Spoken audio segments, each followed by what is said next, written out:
Marco del Toro, él es abogado penalista de la Universidad Panamericana. Adelante. Muchísimas gracias. Muchísimas gracias. Pues entro de lleno para procurar ser breve, posiblemente me pase un minutito o dos. Yo partiría primero señalando lo siguiente. El problema del outsourcing o subcontratación en México combinado con los factureros es el problema fiscal más grave de defraudación en esta nación. Y no de ahora, sino ya de cuando menos dos sexenios. Las cifras que manejan los grandes factureros de este país son escandalosas. Y siempre hay alguna vinculación entre los llamados outsourceros con los factureros. Si partimos de esa premisa, no se puede minimizar el problema. Entiendo que no se debe satanizar a quienes hacen una prestación adecuada, pero son los que manejan menos dinero. Mueven mucho más dinero los que se encuentran en el marco de la ilegalidad en el ámbito delictivo. Es mucho más grande ese negocio, que es de crimen organizado, y ahorita veremos por qué. ¿Qué ha hecho la autoridad? Bueno, ahorita nos mencionaba el representante del IMSS, que no sé si se retiró, pues que llevaron una serie de juicios, que le han invertido una fortuna en procedimientos y que todos les resultan generalmente fracasos. Pues ¿qué es lo que tienen? Una pésima estrategia en materia de atacar este problema. Es terrible escuchar cómo se ha manejado la Procuraduría Fiscal, la Unidad de Inteligencia Financiera, como parte de la Secretaría de Hacienda, la propia Secretaría de Hacienda, el IMSS e incluso la Fiscalía General de la República en atacar este problema. Porque no han tenido estrategia, porque lo han tratado de atacar con juicios y pequeñas auditorías que no llegan jamás al facturero. El otro día estuve en un evento social en donde estaban buena parte de empresarios en Jalisco, y era un evento social en el donde estaba el principal facturero codeándose con la sociedad jalisciense como si fuera un empresario más, cuando es un delincuente sentado con los empresarios. ¿Y qué me dicen a mí los empresarios, a mí como penalista? Los que me han consultado este tema del outsourcing, lo que me han dicho es que mira, Marco, voy a entrar a esto, no te estoy preguntando si lo hago o no, sino si me agarran, ¿qué pasaría? ¿Cómo me puedo defender?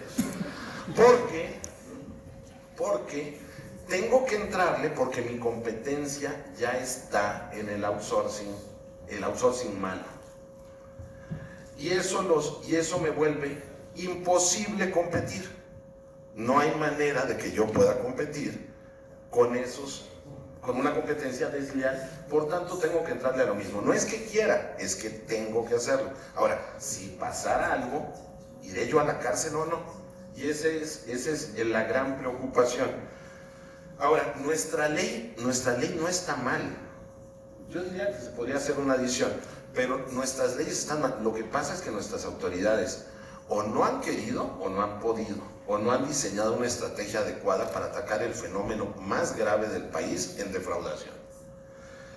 ¿Qué sugiero yo? Bueno, ¿qué ha hecho la autoridad? Bueno, surge el 69B, que las operaciones simuladas y que los CEDOS y los CEFOS.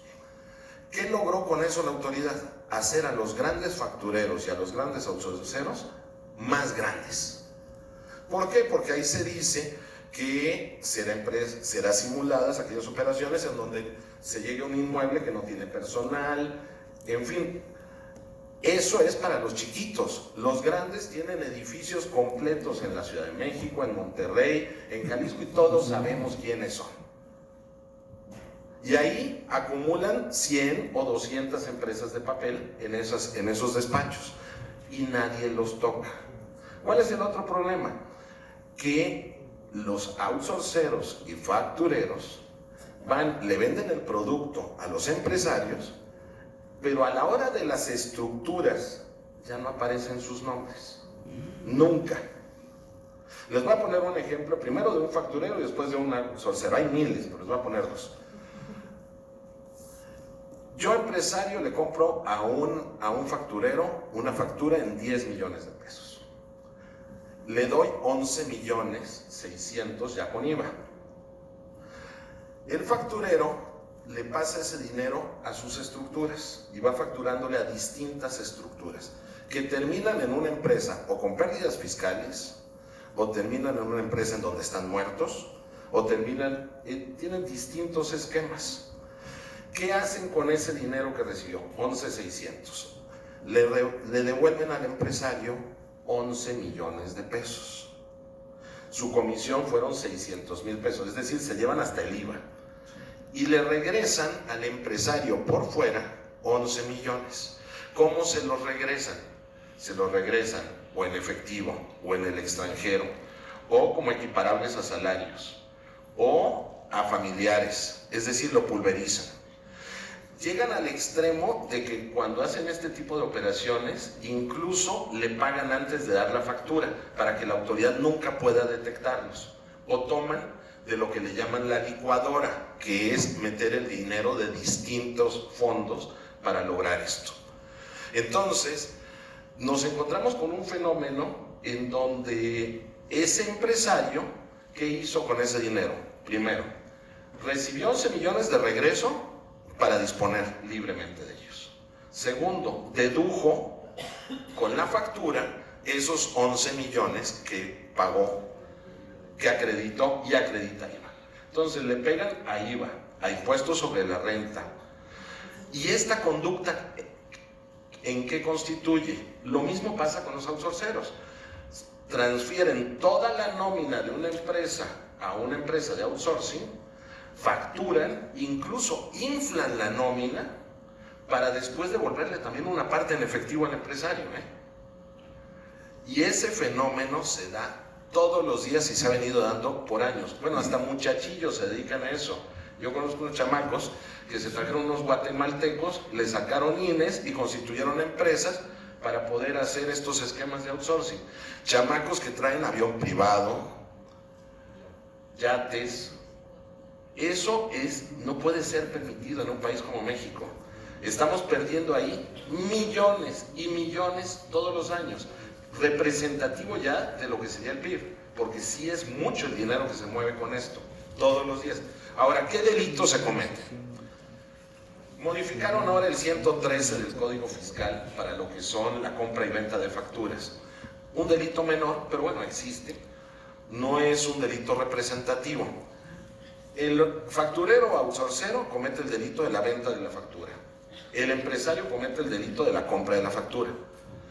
Para mí, ese es el delito previo o subyacente de lavado de dinero, que lo comete tanto el facturero o el outsourcero como el empresario.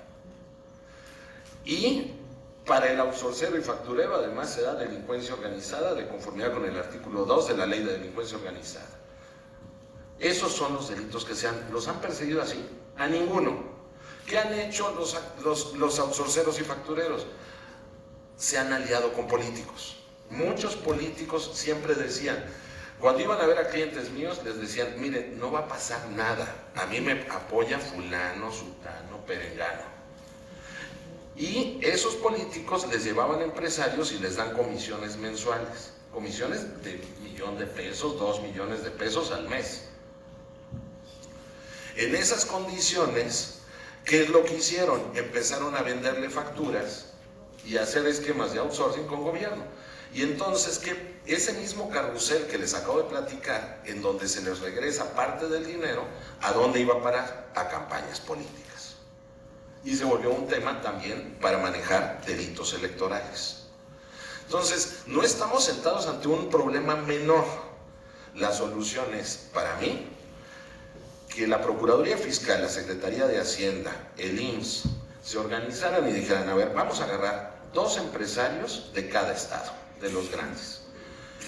Te detengo y le llego y le digo, a ver, te tengo por lavado de dinero, te tengo por un delito de defraudación fiscal y te condono, te voy a quitar el de defraudación fiscal siempre y cuando paguen las contribuciones y te voy a dar una especie de perdón que se le llama sobreseimiento de conformidad con el Código Fiscal. Y lavado de dinero, te voy a dar un criterio de oportunidad de conformidad con el Código Nacional de Procedimientos Penales. ¿Qué es un criterio de oportunidad? Bueno, en términos colombianos sería como sapear, es ir a decir quién está involucrado a cambio de un beneficio. Pues agarro a ese empresario y le digo, a ver, te quito el lavado de dinero, pero me vas a decir el nombre del facturero o del outsourcero, cómo fue el mecanismo que empleaste, cómo lo manejaste, y de esa manera voy y detengo al real facturero y ahí sí le aplico la ley de extinción de dominio. Si eso se hace en cada estado, con uno o dos, les aseguro que todo ese esfuerzo que platicó el del IMSS y todo ese dinero que le invirtieron en juicios fracasados se revierte, porque los empresarios se van a salir automáticamente de esos esquemas. ¿Por qué? Por simple miedo. Entonces, creo que esa es una solución real, eficaz y que sí atañe a un problema de esta magnitud. Se puede hacer una reforma, sí, para incorporar un tipo penal en materia de outsourcing falso, de simulación. ¿No es necesario? Pues bueno, no es escandalosamente necesario, basta con los delitos del 113, el 109, fracción primera, el 108 del Código Fiscal, el 2 de delincuencia organizada y el 400 bis de lavado de dinero. Con eso, en mi opinión, se resuelve el problema de los factureros y outsourceros que hoy pues andan campantes, jamás se les ha tocado ni con un pétalo de una rosa y haciéndose absolutamente millonarios con esquemas absolutamente perversos. Muchas gracias.